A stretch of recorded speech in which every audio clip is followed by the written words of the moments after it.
Angie Dickinson, a star if ever there was one.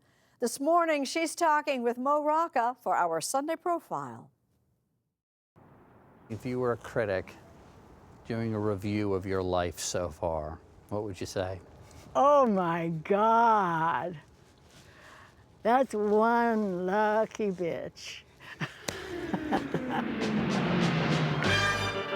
Well, it's not exactly luck that's had Angie Dickinson turning heads during a film and TV career that's doubled. Tiger, if we'd have met before, you'd have remembered it. Right, fellas? As a half-century-long masterclass in the art of seduction. Did you enjoy being a sex symbol? Yes, I enjoyed it very much. I wouldn't want to be known as only a sex symbol. Right. I wanted to be known as an actress, Sure. as equally or even more so. Like Marilyn Monroe, she was known as the greatest, and rightly so, sex symbol of all time. Boy, try to do Shakespeare after that. Angie was always more down-to-earth, rough and tumble than Marilyn. Forget it. You forget it! Willing to go mano a mano with a tough guy like Lee Marvin. Do you consider yourself more of a broad, a dame, or a gal? Oh, all of the above. She was born Angie Brown in September 1931. Yes, she's 87. In Cullum, North Dakota. Population, around 740.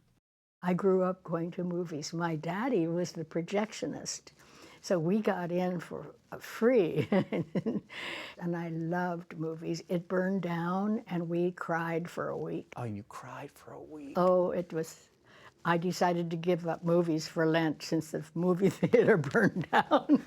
That was your You're penance. bringing back so many memories that I don't think about normally.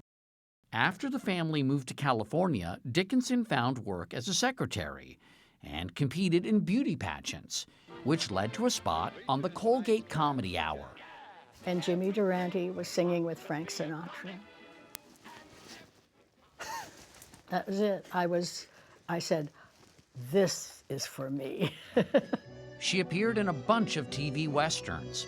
Then in 1959 starred in Rio Bravo, opposite her childhood hero, John Wayne. Say what? That you loved me. I said I'd arrest you. It means the same thing. You know that. You just won't say it. My parents were Democrats, and I was a Democrat. And John Wayne was a Republican. Did you have some trepidation before you met him then? I had trepidation about getting too close to him and ending up discussing politics. Right. And I was afraid I'd get to like him, and that would be a problem. Well, they did a play. Stuntmen taught Dickinson to play poker decades ago. Well, the play was Cut. The Gin Game. Shut up and deal. Okay, sorry. And she's still playing.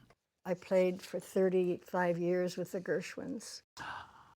In 1960, she co-starred with the Rat Pack in Ocean's 11. She ended up dating Frank Sinatra. We got very close to getting married in 1964. But Sinatra's late-night lifestyle wasn't for her. And he said, you know, I'm not going to marry an actress. And I said, well, I don't blame you. I wouldn't wish that on anybody. And I actually didn't want to marry him. So I didn't want him to ask me to marry him because I didn't want to say no to Frank Sinatra. There have long been rumors that Dickinson and President John F. Kennedy had an affair. Rumors she's consistently denied. There was no reason or no grounds for thinking that I was seeing him, and I wasn't. All right, well then, can I just ask you straight, did he ever put the moves on you? No. I said, I like it here. But in 1964, a future president, Ronald Reagan, did slap Dickinson across the face in the movie The Killers, which also starred John Cassavetes. You're east, west, south, and my north. Your chemistry with him in that movie. Yeah, we liked each other, I must say.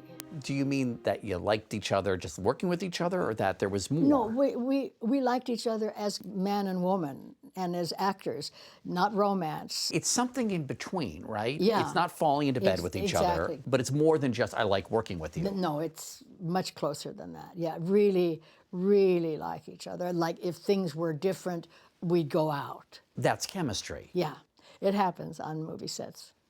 You know, attractive people.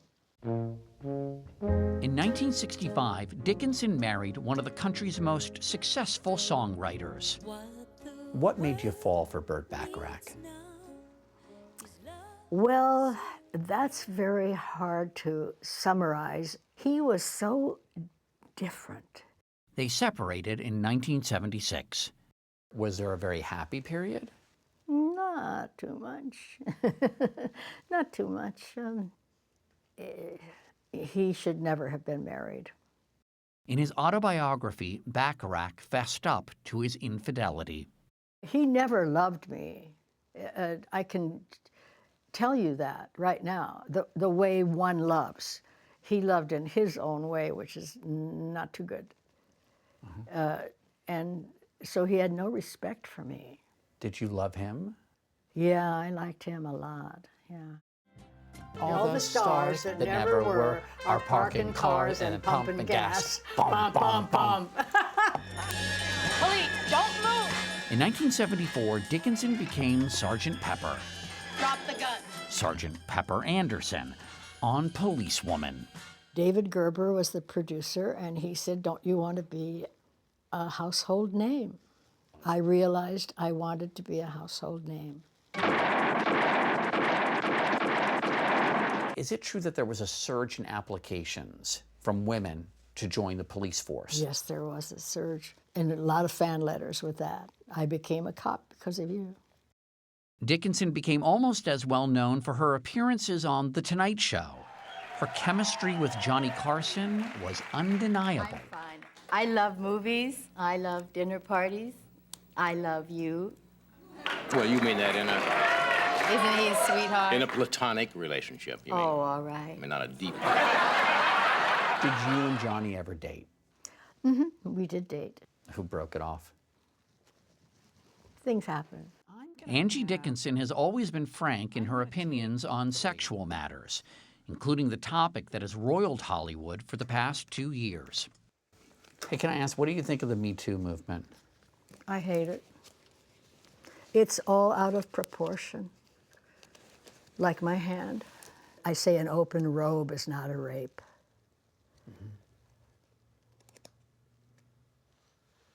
So, listen, I'm sure men misbehaved, but I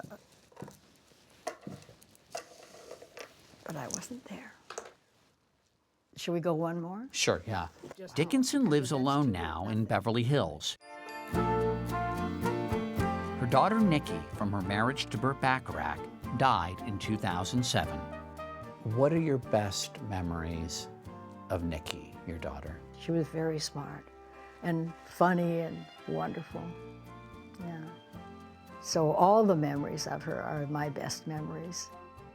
Born 3 months premature, Nikki suffered chronic health problems, including severe eyesight loss and Asperger's syndrome. If she hit me, she would hit me out of frustration of not being able to cope with whatever it was her problem. She had no coping skills, so she just took her life. She couldn't take it anymore. Nikki was 40 years old. She was a wonderful, wonderful gift. What do you think about when you look out here? That I hope I never die. Really? Yeah, it's beautiful, isn't it? And someday I won't have this, but I won't know it.